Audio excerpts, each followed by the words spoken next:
दुल्हा जलाल से भरा हुआ है, दुल्हा जलाल से भरा हुआ है। दुल्हा चाहता है मेरे दुल्हन भी जलाल से भरपूर हो जाए, मेरे दुल्हन भी जलाल से भरपूर हो जाए। यस लॉर्ड, यस लॉर्ड, तेरी महिमा के काम आए यीशु, तेरी कलीसिया तेरी महिमा के काम आए यीशु। अपने कलीसिया को तू पाकर यीशु, तू अपने कलीसिया को और पाकर, बिना कोई कलंक का, बिना कोई झूरी का, बिना कोई कलंक का, बिना कोई झूरी का, पाक और पवित्र, पाक और पवित्र, तेरे कलीसिया पाक और पवित्र बनता जाए, तेरा कलीसिया पाक और पवित्र बनता जाए। ये तेरा कलीसिया है जिसे तूने अपने लहू से मोला है, ये तेरी कलीसिया है जिसे तूने अपने लहू से मोला है। तेरी कलीसिया को और पाक और पवित्र बना, तेरे कलीसिया को और पाक और पवित्र बना।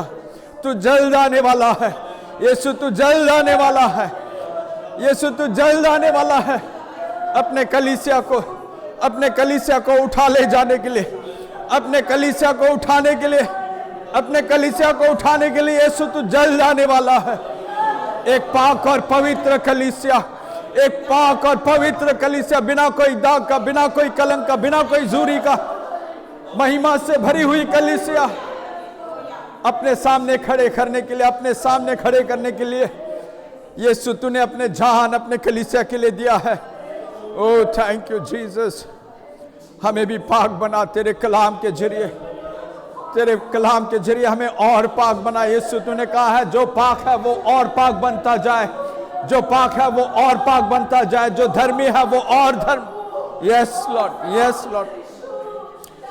हमारे सोचों को साफ कर, हमारे सोचों को साफ कर, हमारे दिलों को साफ कर, हमारे ख्यालों को साफ कर, हमारे हर कामों को तू साफ कर। अपने कलाम को भेज। खुदा का खौफ, परमेश्वर का डर सबके ऊपर छा जाए, परमेश्वर का डर सबके ऊपर छा जाए, खुदा का खौफ सबके ऊपर छा जाए। Yes Lord, yes Lord, yes Lord.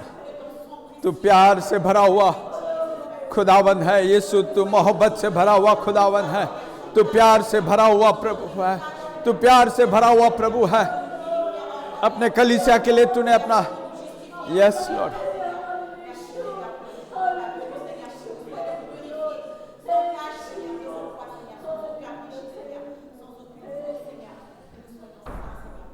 यीशु मसीह के नाम से मांगते हैं और पाते हैं। आमीन, आमीन, हालेलुया।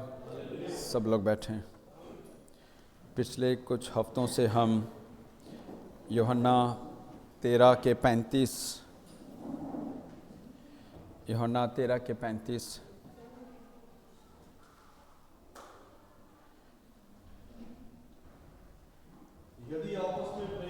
यदि आपस में प्रेम रखोगे, हालेलुया, यदि आपस में प्रेम रखोगे, हाँ, तो इसी से सब जानेंगे कि तुम मेरे चेले हो। हालेलुया। अगर आपस में मोहब्बत रखोगे तो इसी से सब जानेंगे कि तुम मेरे शागिर्द हो। हालेलुया। तो शागिर्दगी के लिए बहुत से प्री रिक्वेस्ट हैं, उसमें से एक है कि आपस में प्रेम रखना, आपस में मोहब्बत रखना। और उस मोहब्बत के बारे में पिछले 2-3 हफ्ते से हम उसे ध्यान करते आ रहे हैं। और पिछले हफ्ते हमने देखा विश्वास, आशा और प्रेम, विश्वास, आशा और प्रेम, इससे सबसे ज़्यादा, सबसे A1 प्रेम है, विश्वास से भी ज़्यादा। एक और बार पढ़े, 1 कोरिन्थियां 13, 1 कोरिन्थियां 13 के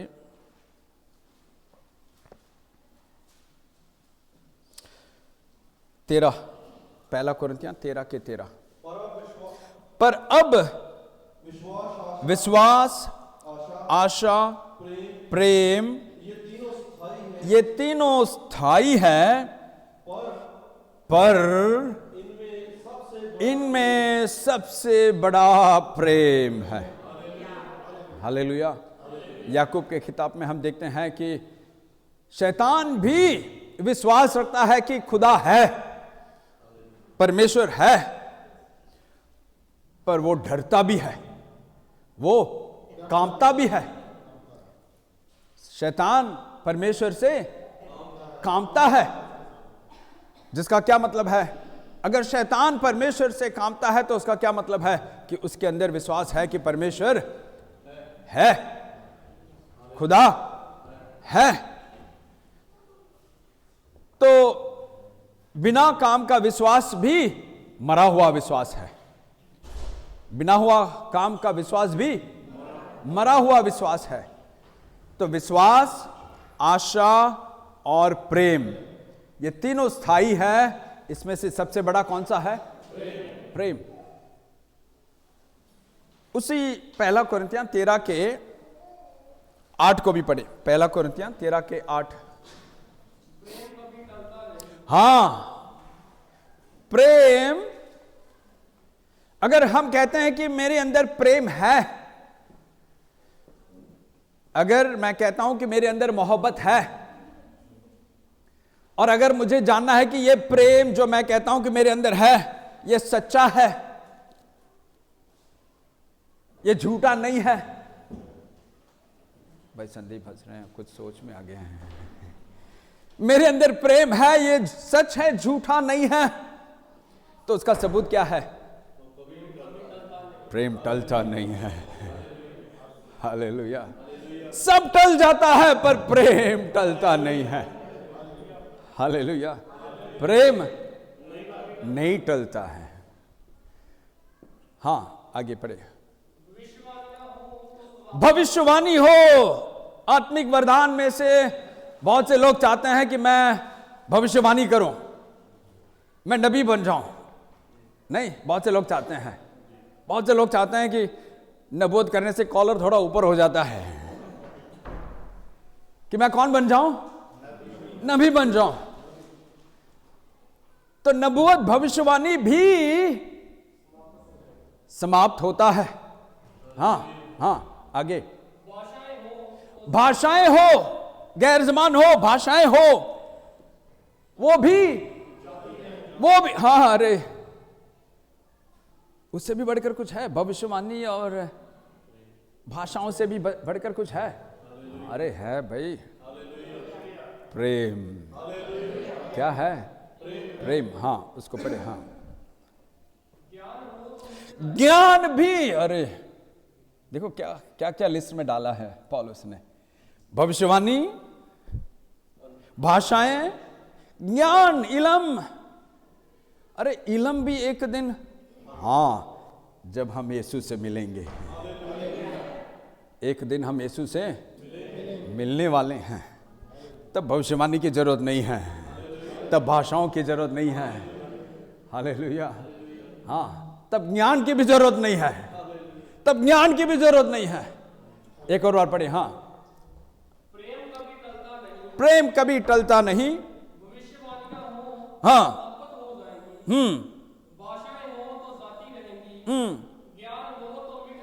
देखो क्या क्या है। भविष्यवाणी समाप्त हो जाएगी, भाषाएं जाती रहेगी, ज्ञान मिट जाएगा। उर्दू में मोहब्बत को ज़वाल नहीं, नबूवतें हो तो मौक़िफ़ हो जाएंगी, ज़माने हो तो जाती रहेंगी, इल्म हो तो मिट जाएगा। हालेलुया। तो सबसे बड़ा प्रेम है। और यीशु ने क्या कहा? यीशु के आने से पहले प्रेम ठंडा हो जाएगा। कहां पर? दुनिया में, कलीसियाओं में प्रेम ठंडा हो जाएगा। तो हमें क्या करना है? अगर हम सच्चे मसीह हो तो हमें क्या करना है? हालेलुया। भाई मनसा सिंह के लिए थाली। क्या नहीं होना चाहिए? ठंडा होना। अरे हर हालत में प्रेम को जारी रखना है। किसी ने एक मार दिया गाल, देखो यीशु भी, देखो प्रेम जारी रखने के लिए यीशु के पहले कलाम में हमें क्या सिखाया है? यीशु के सबसे पहले कलाम मत्ती 5 में हमें क्या सिखा रहा है? अगर किसी ने एक गाल पर मारा है तो प्रेम जारी रखना है। अरे सॉल्यूशन तो पहले ही यीशु ने दे दिया है। तो आज हम प्रेम जारी क्यों ना रख पा रहे हैं? आज आपस में प्रेम जारी क्यों नहीं रख पा रहे? अरे यीशु के कलाम हमारे अंदर काम नहीं कर रहा है। अगर यीशु के कलाम हमारे अंदर काम करता तो हम क्या करते? प्रेम को जारी रखते। अरे इसको इस समझने में कौन सी बहुत बड़ी पढ़ाई करनी चाहिए? इसको समझने में कोई पढ़ाई की जरूरत है? कोई इल्म की जरूरत है? कुछ नहीं। प्रेम को जारी रखने के लिए यीशु ने पहले ही अपने प्रभाषण में कहा है, मत्ती 5 में, हां मत्ती 5 में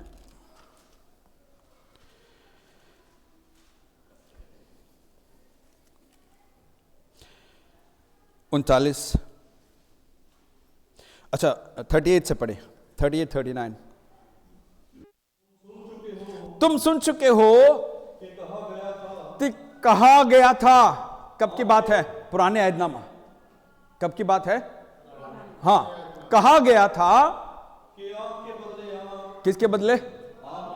आंख के बदले आंख और दांत के बदले दांत। परंतु पर मगर, अरे एक मिनट, जमाना बदल गया है यीशु के आने के बाद। यीशु के आने के बाद जमाना, तो यीशु के आने से पहले दांत के बदले दांत था। अरे वो पुराना जमाना था। अब मेरा यीशु आया है और यीशु क्या कहता है? दांत के बदले दांत नहीं, आंख के बदले आंख नहीं, परंतु मगर पर। मैं कौन? यीशु। हाँ, मैं तुमसे यह कहता हूं कि बुरे का सामना ना करना। अरे किसका सामना? बुरे का सामना नहीं करना। हाँ, परंतु जो कोई तेरे दाहिने गाल पर थप्पड़ मारे, हाँ, उसकी और दूसरा भी फेर दे। देखो आमीन का मतलब क्या है? कि मैं अपना गाल दिखाऊंगा। हालेलुया का क्या मतलब है? यीशु की महिमा हो और कोई गाल दिखाए तो ठीक है। आमीन। मेरे लिए है ये कलाम, मेरे लिए है ये कलाम, मेरे लिए है। ये कहने के बाद अगर बाद में कोई आकर रगड़ कर जाएगा तो ये नहीं कहना पास्टर जी उसने ऐसा कहा, पास्टर जी उसने ऐसा किया है। नहीं नहीं नहीं नहीं नहीं। हालेलुया। तो देखो हम प्रेम में आगे क्यों नहीं बढ़ पा रहे हैं? पहले ही यीशु ने अपने कलाम में हमें सिखाया है। पहले कलाम मत्ती 5, मत्ती 6, मत्ती 7, यीशु का सबसे पहला प्रभाषण उपदेश में हमें प्रेम को जारी रखने के लिए कुछ सिखाया था, पर वो हमारे अंदर नहीं है। इसलिए क्या होता है? हम बार बार गिरते हैं। क्या होता है? और गिरने के बाद हम भी शैतान के माफिन हैं। शैतान कहां से कलाम लेकर मसीह के पास आया था? शैतान कलाम लेकर मसीह के पास आकर सवाल किया था ना कि कलाम में ऐसा लिखा है तू ऐसा कर, कलाम में ऐसा लिखा है तो ऐसा। तो मसीह ने भी क्या कहा? अरे कलाम में ऐसा भी लिखा है, तू जा अपना काम कर। ऐसे ही था ना। तो शैतान देखो कलाम को लेकर आकर यीशु को परख रहा था। यीशु ने भी कलाम से जवाब दिया है। हालेलुया।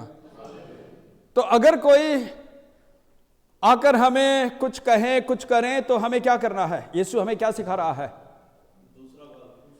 अरे तूने गाली दिया है मुझे, और गाली दे मुझे।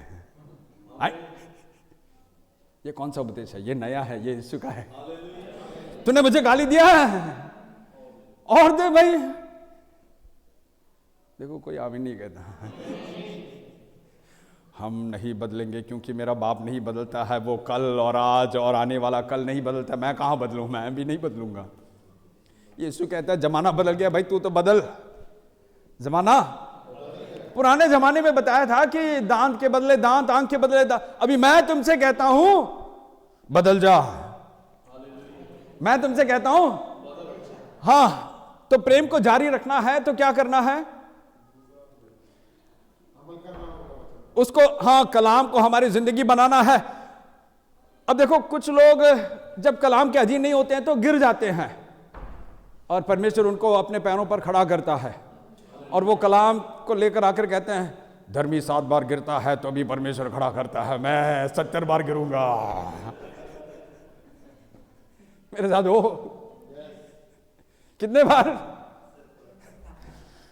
कलाम में लिखा है 7 बार। धर्मी 7 बार गिरने पर भी परमेश्वर उसको उठाकर खड़ा करता है। अबे आगे से गलती मत कर, आगे से कलाम के मुताबिक जीने की, हाँ, कोशिश नहीं, यत्न कर। वो फिर भी कलाम को अपना जिंदगी नहीं बनाता है, फिर भी गिरता है, और फिर भी कहता है परमेश्वर मुझे खड़ा कर रहा है। देखो, कलाम को जब यीशु ने, वो उस प्रभाषण को, उस उपदेश को यीशु ने खत्म किया था, मत्ती 7 के 24-25 को पढ़ के देखें। मत्ती 7 के 24-25, यीशु, इसलिए जो कोई मेरी ये बातें सुनकर उन्हें मानता है, जो कोई मेरी ये बातें सुनकर अपना जिंदगी बनाता है, ऐसे ही है ना? जो कोई मेरी ये बातें, कौन सी बातें? मत्ती 5, मत्ती 6, मत्ती 7 में जो कुछ लिखा है, इन बातों को, हालेलुया, कौन सी बातों को? मत्ती 5, मत्ती 6, मत्ती 7 में लिखे हुए इन बातों को सुनते हैं और मानता है, अपना जिंदगी बनाता है। वो किसके मानित है? वो किसके मानित है? बुद्धिमान, हाँ, जिसने अपना घर चट्टान पर बनाया और मेघ बरसा। उसके ऊपर, किसके ऊपर? जिसने कलाम को जिंदगी बनाया है भाई, जिसने भी यीशु के कलाम को जिंदगी बनाया है, उसके ऊपर, दुनियावी लोगों के ऊपर नहीं, दुनियावी लोगों के नहीं, ये किसके बारे में? जिसने भी यीशु के कलाम सुनकर अपना जिंदगी बनाया है, उसके ऊपर क्या बरसा? हाँ, मुसीबतें, हाँ, तकलीफें, हाँ, बाढ़ें आई और आंधियां भी आई, और उस घर से टकराया, हाँ, फिर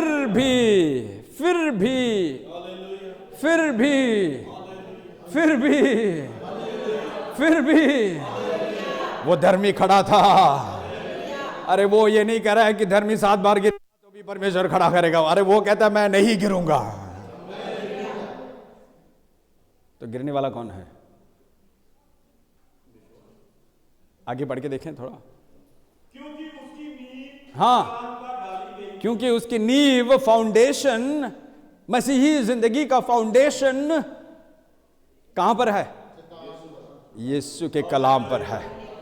जिसका भी, जो भी मसीही का जिंदगी यीशु के कलाम पर फाउंडेशन डालकर अपने रूहानी आत्मिक घर को बनाता है, वो गिरता नहीं है भाई। अरे धर्मी 7 बार गिरने का वो तो पुराने ऐहदनामे में की बात है, नए में का थोड़ी लिखा है। नए में तो लिखता है, परमेश्वर बता रहा है कि वो गिरेगा भी नहीं भाई। तो पुराने में क्या लिखा है कि धर्मी 7 बार गिरने पर भी परमेश्वर उठाकर खड़ा करता है। नए में क्या लिखता है? गिरेगा नहीं। पूछो आपस में, बार बार गिरते हो? हाँ, बार बार गिरते हो तो क्यों गिरते हो? पूछो ना आपस में, बार बार गिरते हो, बार बार क्यों गिरते हो? हाँ, ये फजल है, ये अनुग्रह है कि परमेश्वर हमें खड़ा कर रहा है, पर गिरना नहीं चाहिए ना। गिरना तो उसके लिए क्या करना है? घर चट्टान। चट्टान क्या है? कलाम। कोई एक गाल पर मारे तो दूसरा भी दिखाना है, उसके खिलाफ शिकायत नहीं करना है। मेरे साथ हो? ऐसे लोग देखने मिलते हैं? है कहीं? है? है? बहुत कम है। हाँ, पर है, कम है। हालेलुया। एलिया भी कह रहा था, खुदावन खुदा, मेरे अलावा और कोई नहीं है, मेरे अलावा। खुदा बाप ने क्या जवाब दिया? अरे 7,000 जो बाल के सामने घुटने नहीं टिके हैं, 7,000 को मैंने इज़राइल में चुन कर रखा है। तू क्या कह रहा है? तू अकेला है। मेरे साथ हो। रोमियो 11 में पौलुस कह रहा है, अगर उन दिनों में, एलिया के दिनों में 7,000 को खुदा ने चुनकर रखा है, तो वैसे ही इन दिनों में बहुत से लोगों को खुदा ने चुनकर रखा है। कुछ लोग कहते हैं, अरे बिना झूठ का कोई भी नहीं हो सकता। पूरे जिंदगी में एक बार, कम से कम एक बार उसने कुछ ना कुछ झूठ बोला होगा। मुकाशवे प्रकाशित वाक्य 14 के 7 को पढ़ के देखें। रेवलेशंस, ये हौसला देने के लिए मैं बता रहा हूं आपको। कलाम 5 को, 14 के 5, रेवलेशंस चैप्टर 14 वर्स 5। उनके मुंह से कभी झूठ ना निकला। रहे ऐसे कोई हो सकता है? ये तो आसमान में रहने वाले होंगे। अरे नहीं नहीं, ये तो धरती में हमारे साथ रहने वाले थे। उसके 1 को पढ़ के देखें। हाँ, जल्दी जल्दी। फिर मैंने दृष्टि की और देखो, वह मेमना सेवर पहाड़ पर खड़ा है और उसके साथ 1,44,000। अरे एलिया के दिनों में 7,000 था। एलिया के दिनों में कितना था? अभी कितने निकल रहे हैं? और हालेलुया, कितना निकल रहा है? 1,44,000। इनके मुंह में ये, हाँ आगे पढ़े, ये कौन है? जिनके माथे पर उसका और उसके पिता का नाम लिखा हुआ है। और स्वर्ग से मुझे एक ऐसा शब्द सुनाई दिया जो जग की बहुत धाराओं और बड़े गर्जन का सा शब्द था। और जो शब्द मैंने सुना वह ऐसा था मानो बीना बजाने वाला बीना बजा रहे हों। वे सिंहासन के सामने और चारों प्राणियों और पक्षियों के सामने एक नया गीत गा रहे थे। उन 1,44,000 जनों को छोड़ जो पृथ्वी पर से मोल लिए गए थे। अरे कहां से? पृथ्वी से ही हैं ये भी। ये लोग भी कहां से हैं? तो ऐसे इस पृथ्वी में जी सकते हैं? इस जमीन में जी सकते हैं? हाँ हाँ, है। और हम क्या कहते हैं? नहीं नहीं, बहुत मुश्किल है, बहुत मुश्किल है। परमेश्वर के लिए कुछ भी असंभव नहीं है। हालेलुया। तो हाँ, दोबारा मैथी 5 के मोहब्बत को जाहिर रखने के लिए, मैथी 5 के 38 से।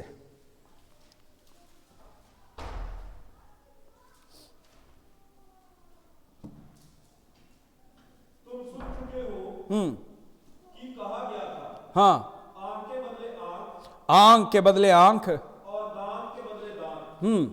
परंतु मैं तुमसे ये कहता हूँ कि बुरे का सामना ना करना।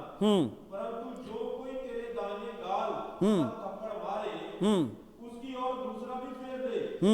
यदि कोई तुझ पर नालिश करने तेरा कुर्ता लेना चाहे, तेरा कुर्ता लेना चाहे, हाँ, तो उसे 2 बार लेने दे।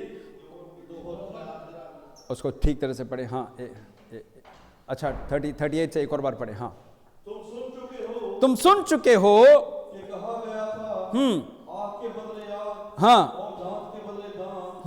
परंतु मैं तुमसे यह कहता हूँ, मैं तुमसे ये कहता हूं कि बुरे का सामना ना करना। बुरे का सामना ना करना। परंतु जो कोई तेरे दाहिने गाल पर थप्पड़ मारे, हाँ, उसकी ओर दूसरा भी फेर दे। यदि कोई तुझ पर नालिश करके तेरा कुर्ता लेना चाहे, यदि कोई तुझ पर मुकदमा लड़कर तुम्हारा कुर्ता लेना चाहे, तो उसे दोहर भी अपनी चादर भी लेने दे।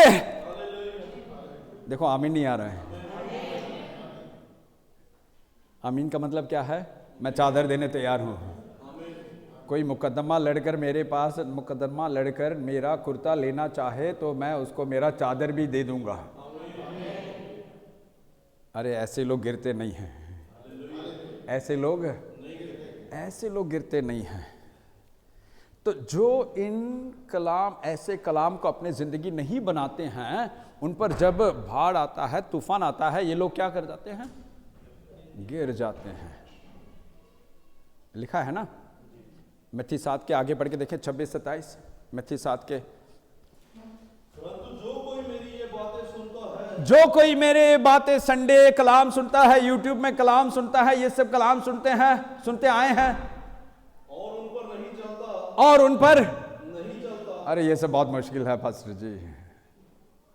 तो ठीक है, तू बार बार गिर जा। ये मुश्किल है तो तुझे बार बार क्या करना पड़ेगा? गिरना ही पड़ेगा। हाँ, आगे बढ़े। और उन पर नहीं चलता, और उन पर नहीं चलता, वह उस निर्बुद्धि मनुष्य के समान ठहरेगा, वह उस निर्बुद्धि मनुष्य के समान ठहरेगा, जिसने अपना घर बालू पर बनाया, हाँ, और मैं बरसा, उसके ऊपर भी मैं बरसा, और बाढ़ें आई, और आंधियां चली, और आंधियां चली, और उस घर से टकराई, और वह गिरकर सत्यानाश। ये लो, तो गिरने वाला कौन है? जो कलाम सुनते हैं पर उसका अमल नहीं करते। जो कलाम सुनते हैं और उसका पालन नहीं करता है, उसका अमल नहीं करता है, उसको अपना जिंदगी नहीं बनता है, ये बार बार गिर पड़ता है। मेरे साथ हो? तो अगर कोई गिरता है तो समझ लेना है कलाम काम नहीं कर रहा है। इसके अंदर कलाम पढ़ता तो है, सुनता भी है, पढ़ता भी है, सुनता भी है, पर कलाम को अपना जिंदगी, ये मेरा कलाम नहीं है, गलत मत समझो, ये किसका कलाम है? मेरा खुदावंद, मेरा यीशु का कलाम है। कहता है अगर मेरे बच्चे बार बार गिरते हैं तो कारण क्या है? कलाम सुनते हैं, पढ़ते हैं, अमल नहीं करते, इसलिए बेचारे मेरे बच्चे बार बार गिरते हैं। और फिर अनुग्रह फजल हमें बख्श कर कहता है चल कोई नहीं, खड़ा हो जा, पर आगे से मत कर। दाऊद को खुदा बाप ने माफ़ किया था, पर कहीं पर भी बाइबल में आपने पढ़ा है कि उसने वही गलती दोबारा की है? नहीं। हाँ, दूसरी गलतियां हो रहा है, इसलिए उसने कहा है धर्मी 7 बार गिरे तो भी परमेश्वर खड़ा करता है, क्योंकि वो कई बार गिरकर परमेश्वर ने खड़ा किया है। पर यीशु कुछ अलग सा कह रहा है, अरे जमाना बदल गया है, वो तो दाऊद का जमाना था, अब मैं तुमसे कह रहा हूं मेरे ये कलाम सुनने वाले, इसको जिंदगी बनाने वाले गिरेंगे नहीं भाई। मेरे साथ हो? तो मोहब्बत को जारी रखने के लिए कोई हमसे मुकदमा लड़कर कुर्ता लेना चाहे तो चादर भी देना है। अरे थोड़ा देखो, बाद में जलाल को देखोगे, महिमा। हम गा रहे थे वर्शिप में, क्या गा रहे थे? जलाल जलाल। हाँ, वो तो हम तो गीत गाने में तो हम तो नंबर 1 हैं। मसीह लोग सबसे ज़्यादा झूठ कहाँ बोलते हैं? मसीह लोग सबसे ज़्यादा झूठ कहाँ बोलते हैं? अपने घर में नहीं, वर्शिप के टाइम पर ज़्यादा झूठ बोल देते हैं। मेरे साथ हो?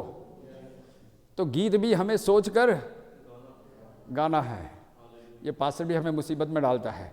एक तरफ से पास्टर कहता है भाई चिल्ला कर गाओ, दूसरी तरफ से कहता है कि सोच कर गाओ। अभी हम क्या करें? गाएं या ना गाएं? गाएं, पर सोच कर गाएं, जिंदगी बनाकर गाएं। हालेलुया। ऐसा ना हो कि अगले संडे के वर्शिप में सब लोग मुंह बंद कर रखें।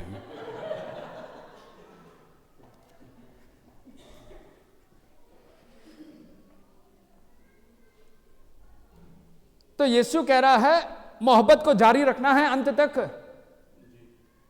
प्यार को जारी रखना है तो मेरा कलाम को सुनो और उस कलाम को जिंदगी बनाओ। सबको तुम माफ कर पाओगे। मेरा कलाम को जिसने भी जिंदगी बनाया है वो सबको माफ कर पाएगा। हालेलुया। एक और बार मत्ती 5:39 से पढ़े।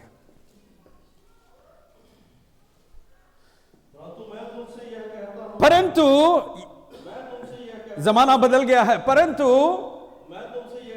मैं यीशु तुमसे यह कहता हूं कि बुरे का सामना ना करना।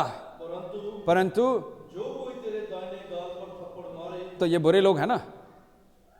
अरे बुरे का सामना ना करना, बाद में कुछ बता रहा है परमेश्वर प्रभु यीशु। बुरे कौन है? थप्पड़ मारने वाले हैं। थप्पड़ मारने वाले। अरे गुस्सा आ गया पास्टर जी, मैंने भी एक दे दिया है, कब तक मैं सहता रहूं? कब तक? अरे बार बार मैं माफ करता हूं, आप कहते हो माफ करो माफ करो, मैं माफ करता हूं, फिर वही हरकत। कई बार हो गया पास्टर जी, अभी तो मैंने हाथ साफ कर दिया, मेरा हाथ मैंने साफ कर दिया है, एक देकर मैंने मेरा हाथ साफ कर दिया है, अभी मुझे चैन का नींद आता है क्योंकि मैंने एक दे दिया है। मेरे साथ हो कुछ लोग ऐसे हैं कि उनके खिलाफ कुछ अल्फाज इस्तेमाल नहीं करेंगे तो उनका नींद हराम हो जाता है। ऐसे ही है ना। अरे वो तो पुराना जमाना था। नए जमाने यीशु हमें रूहानी तसल्ली, आत्मिक शांति देता है। किसी ने गाल पर मारा है तो जस्मानी कहेगा पास्टर जी मेरा नींद हराम हो गया है, उसने आकर ऐसा मुझे रगड़ कर गया है। रूहानी क्या कहेगा? अरे तूने तो अभी तक कुछ नहीं किया, थोड़ा और करके देख, मुझे और चैन का नींद मिलेगा, क्योंकि मुझे चैन का नींद देने वाला मेरा प्रभु यीशु है। हालेलुया। हम बदलेंगे या नहीं बदलेंगे? हम बदलेंगे या नहीं बदलेंगे? बदलेंगे बदलेंगे बदलेंगे। रमन भाई भी कह रहा है वहां से, हम बदलेंगे हम। हालेलुया। हाँ आगे बढ़े। तो कोई मुकदमा लड़कर, हाँ, यदि कोई तुझ पर नालिश करके तेरा कुर्ता लेना चाहे तो उसे दोहर भी दे लेने। क्या क्या क्या? हाँ, तो मुकदमा लड़कर कोई कुर्ता लेना चाहे तो उसको क्या देना है? भाई ले जा, मेरा चादर भी ले जा। देखो एक दो आमीन उधर से इधर से आ रहा है, पर ज्यादातर हालेलुया ही आ रहा है। मैंने पिछली बार कहा, मैं तब तक आपको वही कलाम सुनाते रहूंगा, वही रील छोड़ते रहूंगा जब तक आप सब लोग आमीन नहीं कहोगे। तो कलाम नहीं बदलेगा। जब तक नहीं बदलेगा, जब तक हम आमीन पूरे दिल से आमीन नहीं कहेंगे, तब तक वही कलाम मैं दोहराते रहूंगा, क्योंकि मेरा काम वही है कि आप लोगों को परमेश्वर के कलाम के आज्ञाकारी बनाना है। हालेलुया। हाँ आगे। हाँ, जो कोई तुझे कोस पर बेगार में ले जाए, हाँ, तो उसके साथ 2 कोस चला जा। ये लो, ये ज़माना ऐसा हो गया कि अगर किसी के लिए कुछ कर देते हैं तो फिर हम कहते हैं पास्टर जी मैंने उसके लिए ऐसा किया, मैंने वैसा किया, पर उसके अंदर मेरे लिए कोई इज्जत नहीं है। यीशु क्या कहता है? अगर किसी ने कहा है तुझे कि एक पल चल, तो उसके साथ अरे एक पल क्या, मैं तेरे साथ 2 पल चलता हूँ। हालेलुया। तो आत्मिक बरकतें, आत्मिक शांति, आत्मिक खुशी चाहते हो तो यीशु के कलाम को अपना जिंदगी बनाकर देखो। मदद, कोई मदद चाहता है तो वो जितना मांगता है उससे थोड़ा ज़्यादा कर दे दो उसे। हालेलुया।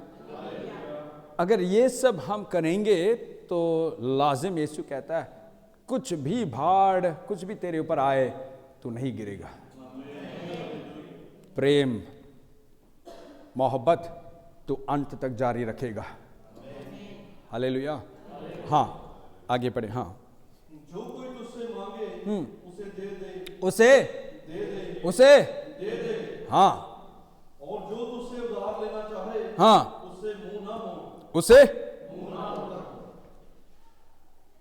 तो कुछ लोग बैंक में रखकर कहते हैं मैं थोड़ा दुआ करता हूँ, मैं थोड़ा कि तुझे देना है कि नहीं, तुझे हाँ हाँ हाँ।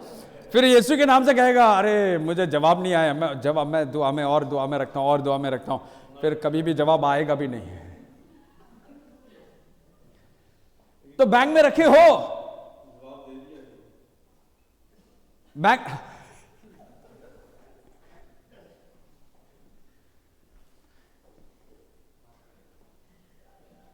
ये वाकई में बहुत मुश्किल कलाम है। किसके लिए मुश्किल? किसके लिए? यीशु का कलाम मुश्किल किसके लिए? जो यीशु से मोहब्बत नहीं करते। पहला यूहन्ना 5:3, पहला यूहन्ना 5:3। क्योंकि परमेश्वर से प्रेम रखना यह है कि हम उसकी आज्ञाओं को माने, कि हम उसके आज्ञाओं को माने। तो यीशु के हुक्मों को, यीशु के आज्ञाओं को हमें मानना है, और इससे जाहिर होता है कि मैं यीशु से प्रेम रखता हूं, यीशु से मोहब्बत करता हूं। हालेलुया। तो यीशु से प्यार रखना, मोहब्बत रखने का निशान क्या है? कि यीशु के कोई भी आज्ञा मेरे लिए मुश्किल नहीं है। रोमियो जूलियट कहानी सुना है ना, इश्क का, सुना है ना, दुनिया की कहानी। जान भी, हाँ वही है, वही हम भी थे एक ज़माने में, रोमियो जूलियट थे, पर अभी थोड़ा इश्क यीशु के साथ हो गया है। तो वहां पर जान देने के लिए भी क्यों? इश्क क्या है? तो वही यहां पर यूहन्ना के जरिए पाखरू बता रहा है, यीशु के साथ इश्क है तो यीशु का कोई भी उपदेश तेरे लिए कठिन नहीं होगा। हाँ, 5:3 और 4, 5:3, 4, 5। हाँ, पहला यूहन्ना 5:3, 4, 5। हाँ, क्योंकि परमेश्वर से प्रेम रखना यह है, परमेश्वर से प्रेम रखना यह है कि हम उसकी आज्ञाओं को माने, हम उसकी आज्ञाओं को माने, और उसकी आज्ञाएं कठिन नहीं, और उसकी आज्ञाएं कठिन नहीं। खुदा के हुक्म मेरे लिए कठिन नहीं है, खुदा का कोई भी हुक्म मेरे लिए कठिन नहीं है। हालेलुया। हाँ, आगे। क्योंकि जो कुछ परमेश्वर से उत्पन्न हुआ है वह संसार पर जय प्राप्त करता है, और वह विजय जिससे संसार पर जय प्राप्त होती है हमारा विश्वास है। हालेलुया। तो देखो, प्रेम मोहब्बत को जारी रखने के, भले भरे परमेश्वर के साथ हो, या मियाँ बीबी के अंदर हो, या भाइयों के बीच हो, या बच्चों के बीच हो, या कलीसिया के भाई बहनों के बीच हो, जारी रखने के लिए यीशु के उपदेश, यीशु के हुक्म, जितना भी एक बंदा, एक इंसान यीशु के हुक्म को, यीशु के उपदेश को अपना जिंदगी बनाता है, वो आखिर तक प्रेम को जारी रख सकता है। हालेलुया। पहला कुरिन्थियां 13 के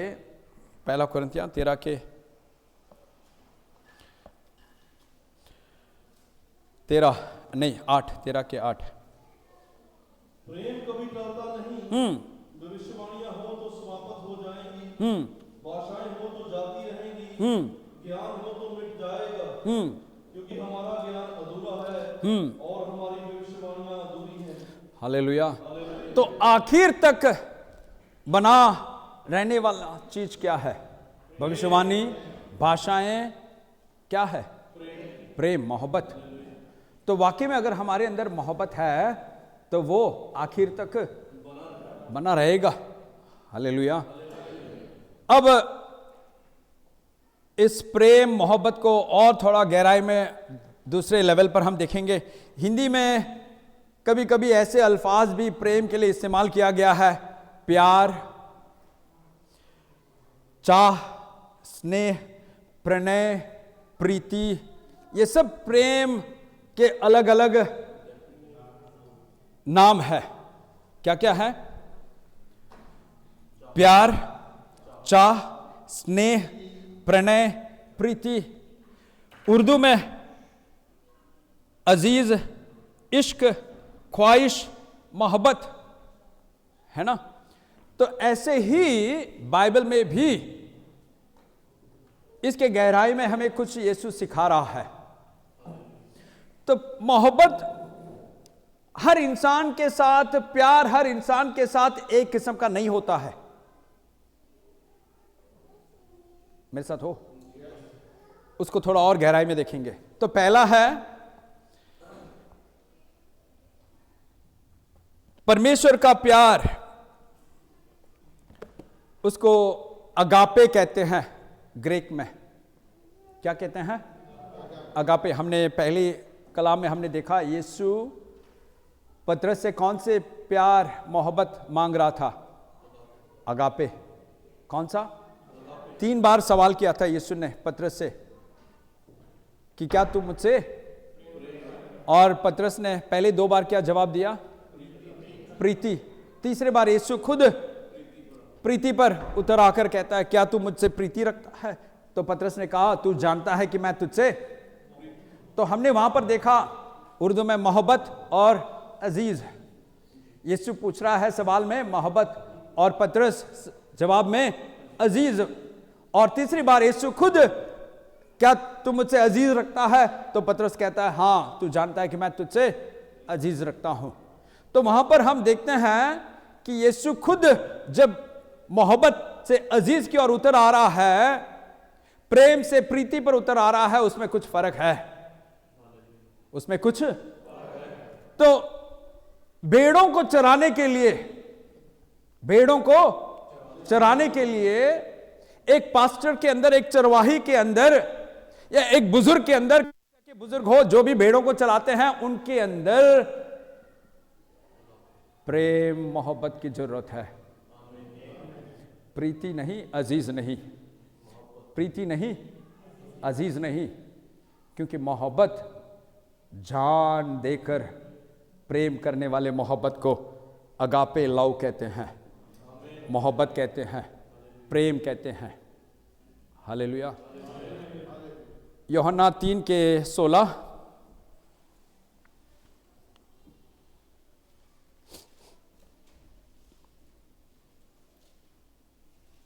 क्योंकि परमेश्वर ने जगत से ऐसा प्रेम रखा कि उसने अपना एक लौता पुत्र दे दिया, हाँ, ताकि जो कोई उस पर विश्वास करे, जो कोई यीशु पर विश्वास करे वो नष्ट ना हो, परंतु अनंत जीवन पाए, हमेशा की जिंदगी पाए। तो यहां पर खुदा बाप ने अपने इकलौते बेटे यीशु को देकर हमें प्रेम किया है, मोहब्बत किया है। तो इस प्रेम में हम देखते हैं कि यीशु का जान देना पड़ा। यीशु का तो जान देकर जब हम प्रेम कहते हैं, वो प्रेम परमेश्वर चाहता है। इसलिए यीशु ने भी अपना जान देकर अपना प्रेम मोहब्बत खुदा बाप के साथ दिखाया था, है कि नहीं? और रसूलों ने भी अपना जान देकर अपना मोहब्बत, अपना प्रेम दिखाया है, नहीं?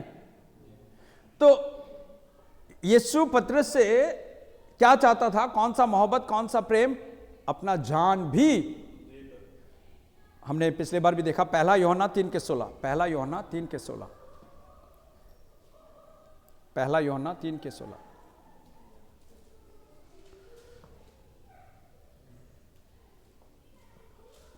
हमने प्रेम इसी से जाना है कि उसने हमारे लिए अपने प्राण दे दिए। हाँ, तो प्रेम मोहब्बत का निशान क्या है? जान देना है। देखो आमीन नहीं आएगा।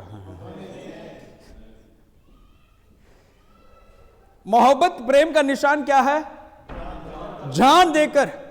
एक और बार गौर से सुने, हमने प्रेम इसी से जाना, प्रेम मोहब्बत इसी से जाना कि उसने हमारे लिए अपने प्राण दे दिए, कि उसने हमारे लिए अपना जान, अपना प्राण दे दिया। और हमें भी भाइयों के लिए प्राण देना चाहिए।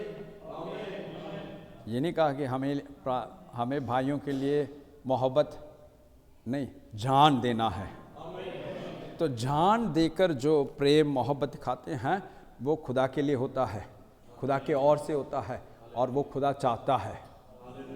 अब देखो थोड़ा सोचने के लिए, कलीसिया किसका है? यीशु का है।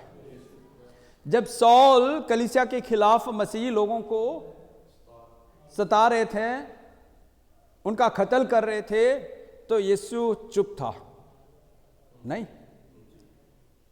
पॉल के जरिए किसका जान? स्टेफनुस का? नहीं। तो यीशु चुप था? नहीं। और इतना तक कि वो दमिश्कुस जा रहा है कलीसिया का नाश करने, अब यीशु खड़ा हो गया है। तो किसको भाई सता रहा है? काफी दिनों से देख रहा हूं, हफ्तों से, महीनों से देख रहा हूं, तो मेरे कलीसिया को सता रहा है, मुझे सता रहा है। प्रेरितों अमाल 9 के एक्ट्स चैप्टर 9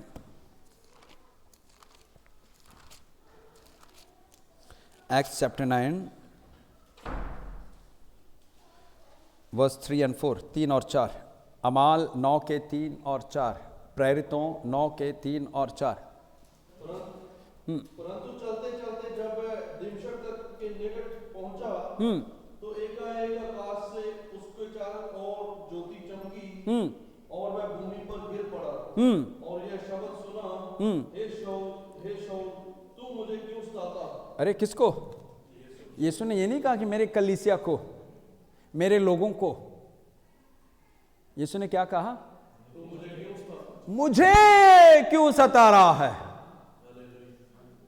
आप लोगों को, क्योंकि आप कलीसिया हैं, हम कलीसिया हैं। यीशु हक लेकर पूछ रहा है, अरे तू मुझे सता रहा है, मुझे क्यों सता रहा है? उसका पहले आयत को पढ़ के देखें, 9 के 1। शाऊल जो अब तक प्रभु के चेलों को धमकाने और घात करने की धुन में था। हाँ, तो कई दिनों से यह हो रहा है, मसीह के चेलों का घात कर रहा था और मसीह चुप था, कुछ नहीं कर रहा था। अरे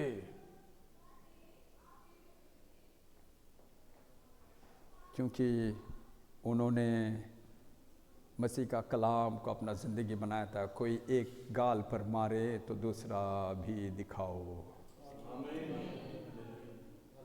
हालेलुया। तो जब कलीसिया पर सताव आया था और मसीही लोगों का कत्ल हो रहा था, उन्होंने यीशु के लिए अपने जान भी दिया है और यीशु चुप था। एक दिन आया, यीशु खड़े होकर पूछ रहा है साउल से, तू कब तक मुझे सताते रहेगा? अब तेरी बारी है, अब तेरी बारी है। तूने बहुतों का जान ले लिया है, अब मैं तुझे इस्तेमाल करने वाला हूँ। मेरे साथ ओ कुछ लोगों का बारी आने वाला है। परमेश्वर का शुक्र करता हूँ कि कुछ लोगों ने आमीन कहा है। सब जागते सुन रहे हैं। कुछ लोगों का बारी आ रहा है, किस लिए? हाँ, किस लिए?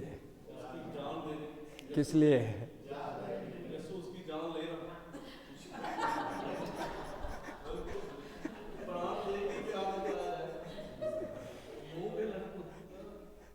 कुछ लोगों को समझ में आ गया है, यहाँ जान देनी पड़ेगी। अरे अभी तक तू जान ले रहा था मेरे बच्चों का, अभी तुझे जान लेना है। मैं चुप इसलिए था क्योंकि तेरा भी बारी आएगा एक बार। देखो परमेश्वर भी कैसे कैसे काम लेता है। परमेश्वर भी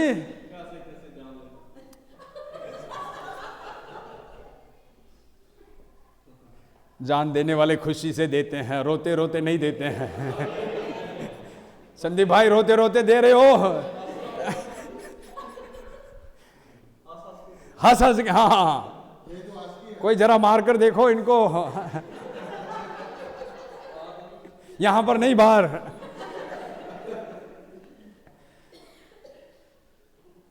मेरे साथ हो तो देखो, यीशु भी, हम साफ देख रहे हैं, पहले ऐद में बताया गया है कि वो लोगों का कत्ल करते आ रहा है, और अब यीशु कह रहा है बस हो गया है, बस हो गया है। तो मुझे क्यों सता रहा है? बहुत से मेरे बच्चों ने अपना जान दिया है, मेरे बच्चों ने मेरे खातिर जान दिया है। तू तो सताते आ रहा था, उनका कत्ल करते आ रहा था, और मैं चुप था। अब बस कर, और मैं तुझे मेरे काम पर लगा रहा हूं।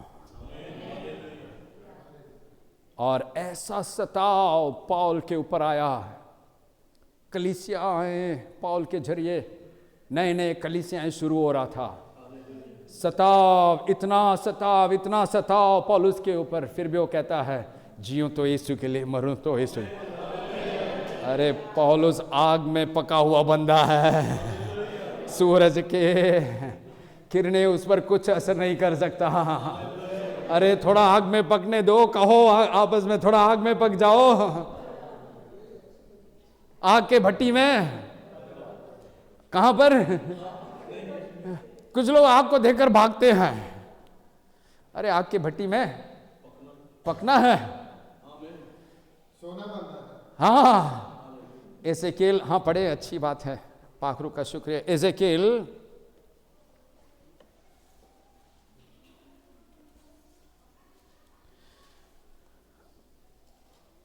22 के, एजेकिएल 22 के 22। जैसे चांदी भट्टी के बीच में पिघलाई जाती है। अरे आपके नाम रखकर पढ़े। जैसे संदीप, हाँ, भट्टी के बीच में डालकर पिघलाया जा रहा है, हाँ, वैसे ही हाँ, तुम उसके बीच में, संदीप उसके बीच में पिघलने जाओगे। हाँ, तब संदीप तुम जान लोगे हाँ, कि जिसने हम पर अपनी जलजलाहट भड़काई है वह यहोवा है। हालेलुया।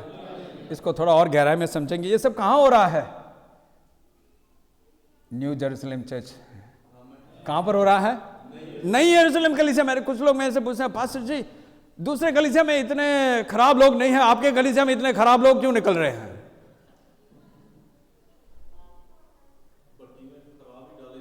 हाँ भाई, संदीप के लिए जरा ताली हो जाए।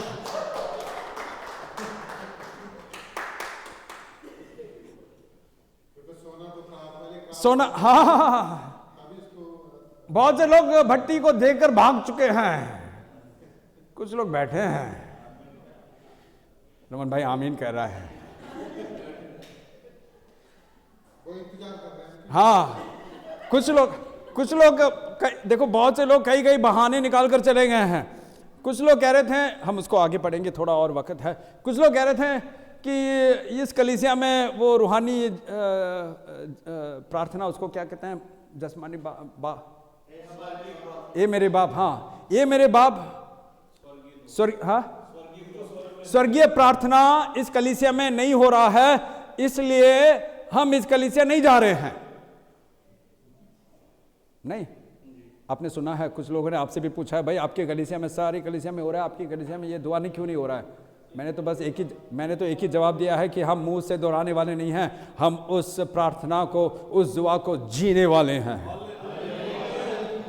अब कुछ लोग कलीसिया छोड़कर चले जाते हैं, कहते हैं कि यहाँ के लोगों के अंदर प्रेम नहीं है। भाई कारण तो कुछ और है। आग के भट्टी में रहना नहीं चाहते हैं। कारण क्या है, वजह क्या है? आग के भट्टी में जानते हैं अगर यहाँ पर थोड़ा देर और बैठें तो हाँ। कुछ लोग कहते हैं इस कलीसिया से हमें कोई मदद नहीं मिलता है, इसलिए हम जा रहे हैं। अरे देखो, कौन लोग क्या क्या बहाने निकल कर चले जाते हैं। भट्टी से बचना है, बचकर कहाँ जाओगे? यीशु कहता है तेरे अंदर क्या क्या है, पढ़ के देखें 22 के 17 से। फिर यहोवा का यह वचन मेरे पास पहुंचा, हे मनुष्य के संतान, इस्राएल का घराना मेरी दृष्टि में धातु का मैल हो गया। ये लो, क्या हो गया है? धातु का मैल हो गया है। क्या हो गया है? हाँ, मैल हो गया है। तो अगर हमारे अंदर मैल है तो हमें कहाँ जाना पड़ेगा? कुछ लोग कहेंगे ये तो थोड़े देर पहले कलाम की शुरुआत में कह रहा था, वो तो पुराना जमाना है, नए जमाना में नहीं है। नए जमाने में मैं दिखाता हूँ आंखें बट्टी है कि नहीं। पहला कुरिन्थियाँ 11 के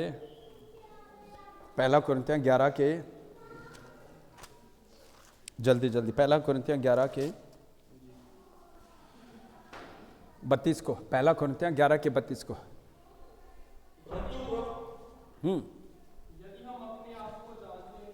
नहीं 32, हाँ 11:32, 1 Corinthians chapter 11:32। हाँ, प्रभु हमें क्या दे रहा है प्रभु?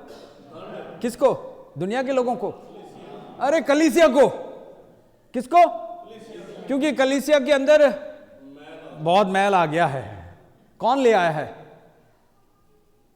कलीसिया के अंदर मैल को कौन ले आया है? अरे आपको कौन ले आए हैं? परमेश्वर ने ले आया है। किसने ले आया है? कुछ लोग यहां पर बैठे हैं, कहते हैं पास्टर जी हम पहले काफी कलीसिया में गए थे पर हमारा जिंदगी नहीं बदला था, पर यहां पर आने के बाद जिंदगी बदला है। क्यों? यहां पर आग थोड़ा तेज, हाँ अच्छा, साबुन नहीं अब भट्टी है, आग का भट्टी है। हाँ आग, हाँ तो आगे पढ़े। हाँ तो उसको एक और बार पढ़े। हाँ, पहला कुरिन्थियों 11:32। हाँ, प्रभु हमें क्या देकर? गले लगाकर? गले लगाकर? दंड देकर हमारे, हाँ कहां पर? कलीसिया के अंदर। कुछ लोग कलीसिया इसलिए जाते हैं कि वहां पर खाने को मिलता है, कुछ लोग कलीसिया इसलिए जाते हैं कि वहां पर डिस्को होता है।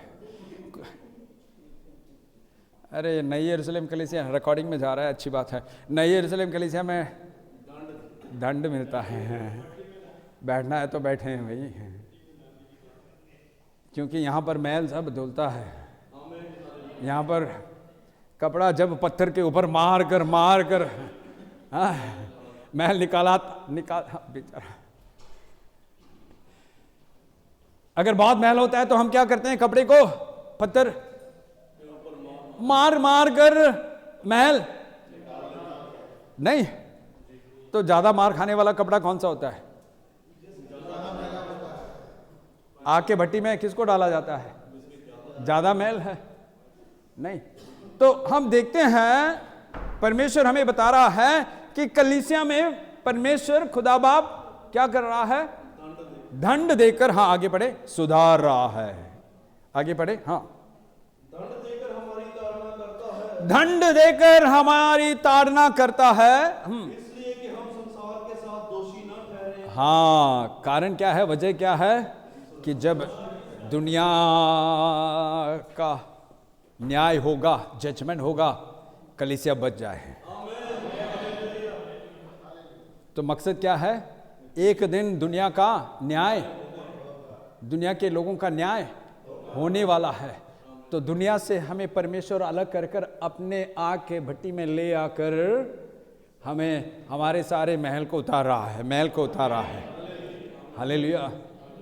ये जानने वाले कलीसिया में बैठे रहते हैं, दूसरे लोग उड़ जाते हैं, निकल जाते हैं। अरे आग बहुत तेज लगा है यहाँ पर, यहाँ का आग बहुत, कौन सह पाएगा? मैं तो सह नहीं पा रहा हूं। वजह तो और कुछ बता देते थे, रिकॉर्डिंग है 10 बार सुन लो। वजह तो और कुछ है भाई, हकीकत ये है कि हम, हाँ और यीशु कहता है, मैं मेरे ख्याल से आज भाई नई बार, पहली बार आए हो? नहीं पहले आए हो, नहीं तो ये ऐसे कलाम सुनकर फिर आगे आप आना भी बंद हो। यहाँ पर ऐसे कलाम चलता है, अब पहले दिन में ही निकल जाएंगे भाई, यहाँ पर नहीं आना है।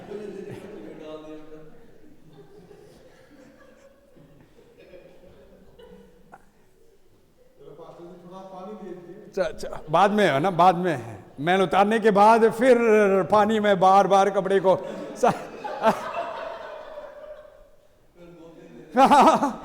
मैल उतारने से पहले ही पानी, अगर पानी में हम नहीं, मैल नहीं उतरेगा ना। देखो कैसे कह देता है, पास जी थोड़ा पानी दे दो। पानी अभी नहीं, बाद में देंगे हम, मैल उतारने के बाद पानी देंगे, लाजिम देंगे, कई बाल्टी देंगे हम। हाँ, मेरे साथ हो तो मैल कहाँ निकाला जाता है? अरे नई यरूशलेम कलीसिया में। कहां पर? नई यरूशलेम कलीसिया में। इसलिए कुछ लोग बार बार कलीसिया में आते भी नहीं है। अरे हर बार आओ, हर संडे आओ। क्यों?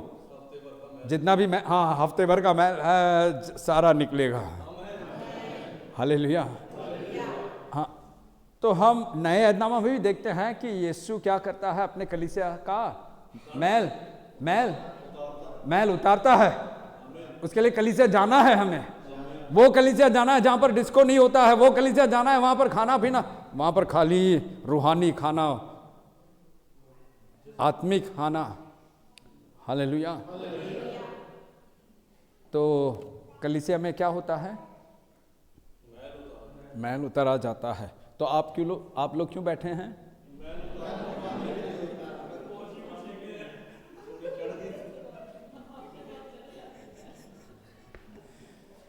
दुनिया के साथ रहकर मैल, हाँ, चढ़ाकर आ जाते हैं। क्या करें फिर? कलीसिया में आकर उतारना पड़ता है।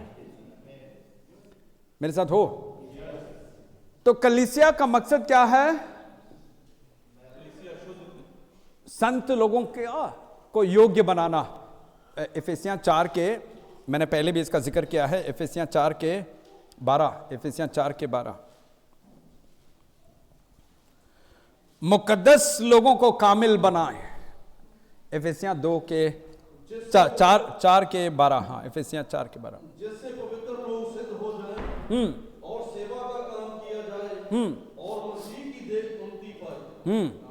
तो पवित्र लोग योग्य ठहराया जाता है। तो यीशु के लहू से मोले हुए पवित्र लोग कहां इकट्ठे होते हैं? कलीसिया में। उसको कलीसिया कहते हैं। कलीसिया क्या है? संत लोगों का झुंड। संत लोगों का झुंड। तो संत लोग कहां योग्य कामिल बनाया जाता है? कलीसिया में। कलीसिया में। इसलिए पौलुस कहता है पहला कुरिन्थियां 4 के 21, पहला कुरिन्थियां 4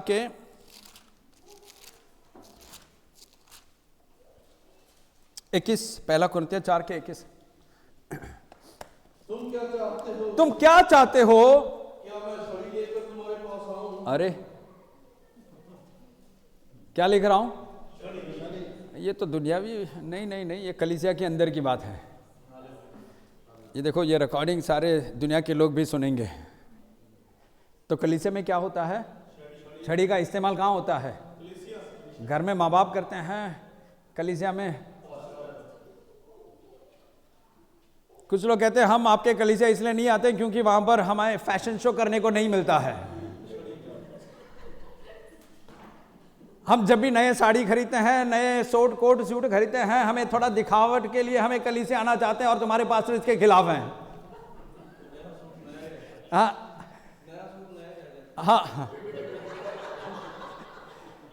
अरमोर के अंदर, कबोर्ड के अंदर है। तो कलीसिया फैशन शो का स्टेज नहीं है। कलीसिया फैशन को, हाँ, पर कुछ लोग कलीसिया को ऐसे बना के रखे हैं कि कलीसिया में फैशन शो चलता है। अरे कलीसिया में छड़ी उठाया जाता है। पौलुस क्या कहता है? क्या मैं छड़ी लेकर आऊं या, हाँ, आगे पढ़े, हाँ, क्या मैं छड़ी लेकर तुम्हारे पास आऊं या प्रेम और नम्रता की आत्मा के साथ? अभी देखो, ये भी एक किस्म का मोहब्बत है। आग के भट्टी में डालकर मैल उतारना भी मोहब्बत है।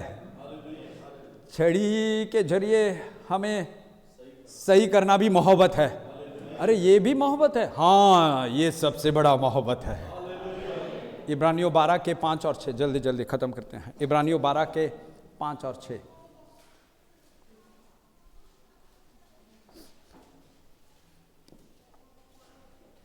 और तुम उस उपदेश को जो तुमको पुत्रों के समान दिया जाता है भूल गए। उस उपदेश, उस आज्ञा, उस हुक्म को तुम भूल गए हो। हाँ, हे मेरे पुत्र, प्रभु की ताड़ना को हल्की बात ना जान, और जब वह तुझे घुड़के तो साहस ना छोड़, क्योंकि प्रभु जिससे प्रेम करता है उसकी ताड़ना भी करता है, और जिसे पुत्र बना लेता है उसको कोड़े भी लगाता है।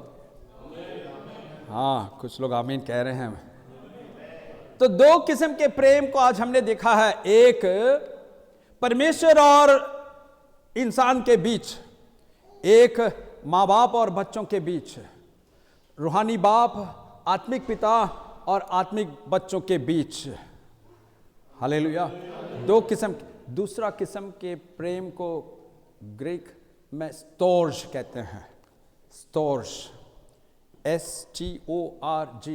तो पहला किस्म का प्रेम अगापे, दूसरा किस्म का प्रेम स्टोर्ज। जो माँ बाप अपने बच्चों के साथ छड़ी नहीं उठाते हैं, वो उनसे प्यार नहीं करते। नीति वचन में है ना, जो माँ बाप छड़ी नहीं उठाते हैं वो बच्चों से प्यार नहीं करते। तो पहला अगापे, जहां पर जान देकर प्रेम करते हैं, और यीशु चाहता है कि यीशु के बच्चे जान देकर प्रेम करें। और उसी वक्त यीशु ये भी चाहता है कि माँ बाप, भले वो रूहानी है, जिस्मानी है, अपने बच्चों को जब चलाएंगे तो छड़ी का इस्तेमाल करें। ये भी प्रेम है। हालेलुया। और ये प्रेम हमें जाहिर रखना है अंत तक। सब लोग खड़े होकर अपने आप को सौंपे। सब लोग खड़े होकर अपने आप को सौंपे।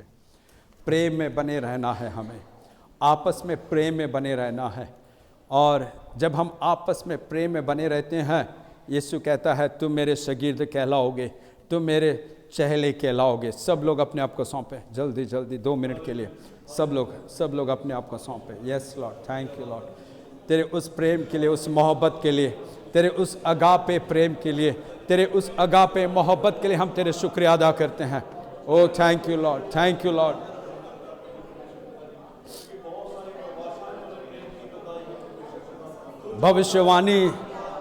भविष्यवाणी, भाषाएं, ज्ञान, सब खत्म हो जाता है, पर कभी भी प्रेम टलता नहीं है। पर कभी भी प्रेम टलता नहीं है, मोहब्बत टलता नहीं है। विश्वास, आशा, प्रेम सबसे बड़ा प्रेम है। विश्वास, आशा और प्रेम सबसे बड़ा प्रेम है। ओ थैंक यू लॉर्ड।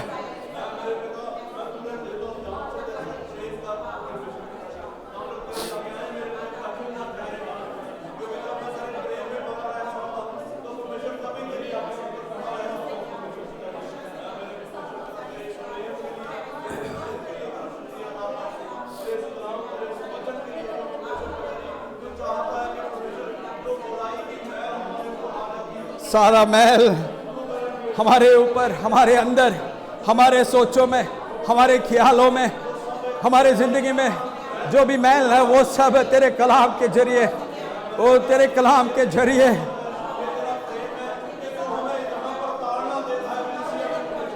तेरे ताड़ने के लिए हम शुक्रिया अदा करते हैं। तेरे ताड़ने के लिए हम शुक्रिया अदा करते हैं। वो भी तेरा प्रेम है, वो भी तेरा प्रेम है, वो भी तेरा प्रेम है।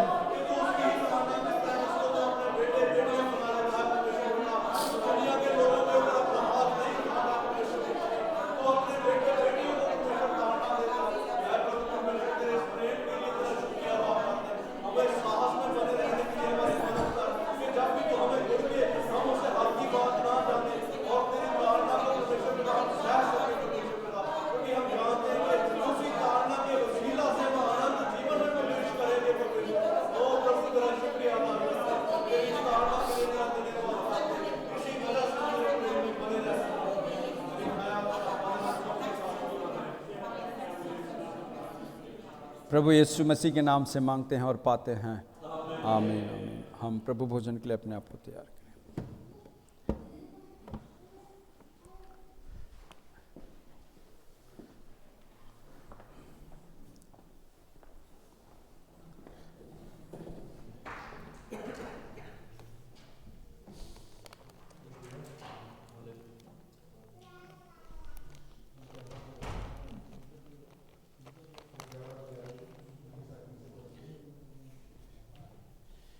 ये बात मुझे प्रभु से पहुंची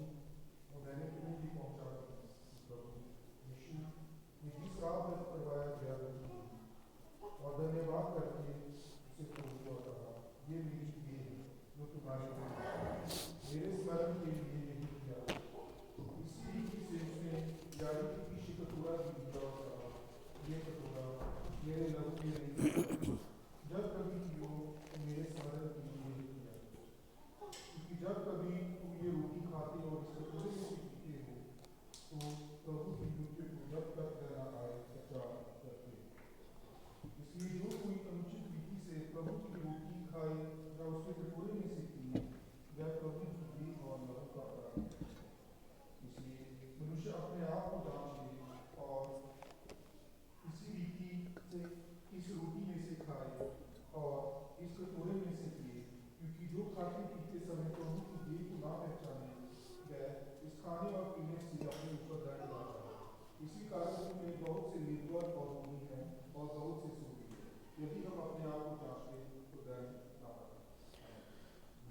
यदि हम अपने आप को जांचते तो दंड ना पाते।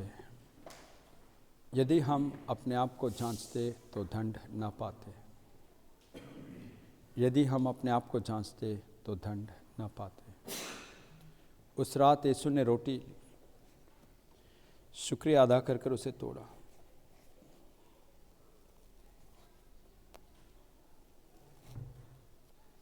और कहा, ये तुम्हारे लिए मारा गया मेरा बदन है, मेरे यादगारी में इसे खाया करो। उसी तरह यीशु ने प्याला लिया और कहा, ये तुम्हारे खातिर बहाया गया नए वाचे का मेरा लहू है, जब तक मैं वापस नहीं लौटता मेरे यादगारी में इसे पिया करो।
तेरे बदन में शामिल होने तू हमारे अंदर और हम तुम्हारे अंदर बने रहने के लिए ये मौका तुमने दिया है, इसलिए हम तेरे शुक्रिया अदा करते हैं। 2000 साल पिता बाप को अपने यीशु मसीह को हमारे लिए हमारे खातिर इस दुनिया में भेजा था, इसलिए हम तेरे शुक्रिया अदा करते हैं। यीशु तो अपने आप को खाली कर कर हमारे लिए उतर आया था, ताकि पीढ़ी पीढ़ी से हमारे ऊपर जो श्राप, जो लानत, जो पाप हमारे ऊपर आया था और जो गुनाह हमने किया था, उसमें से हमें बाहर निकाल कर हमेशा की जिंदगी देने के लिए यीशु तूने अपना जान दे दिया, इसलिए हम तेरे शुक्रिया अदा करते हैं। तूने हमारे लिए घोड़े खाए थे, अपमान सहा, कांटों का ताज पहन लिया और सूली उठाकर हमारे लिए सूली पर लटक कर लहू बहाकर जान दे दिया था और तीसरे दिन जी उठा। इसके लिए हम तेरे शुक्रिया अदा करते हैं। आज भी खुदा बाप के दाएं और बैठकर तो हमारे लिए दुआ करते आ रहा है, इसके लिए हम तेरे शुक्रिया अदा करते हैं। हमारे गुनाहों को तू माफ कर रहा है, इसके लिए हम तेरे शुक्रिया अदा करते हैं। और तू हमारे लिए एक जगह बना रहा है और हमें ले चलने तो जल्द आने वाला है, इसके लिए हम तेरे शुक्रिया अदा करते हैं। ये हमारी दुआ है कि यीशु जब तू बादलों पर तेरे करोड़ों करोड़ों फरिश्तों के साथ जब तू आएगा, इस कलीसिया को भी हम सबको तो उठा ले, ताकि हम इस धरती पर जो न्याय होने वाला है उससे हम बच जाएं और हमेशा की जिंदगी में ताकत हो जाए। तेरे इस बदन के लिए जो तूने हमें दिया है और तेरे इस लहू के लिए जो तूने हमें दिया है, इसके लिए हम तेरे शुक्रिया करते हैं। इस रोटी के लिए, इस प्याले के लिए हम तेरे शुक्रिया करते हैं। यीशु मसीह के नाम से कहते हैं, आमीन।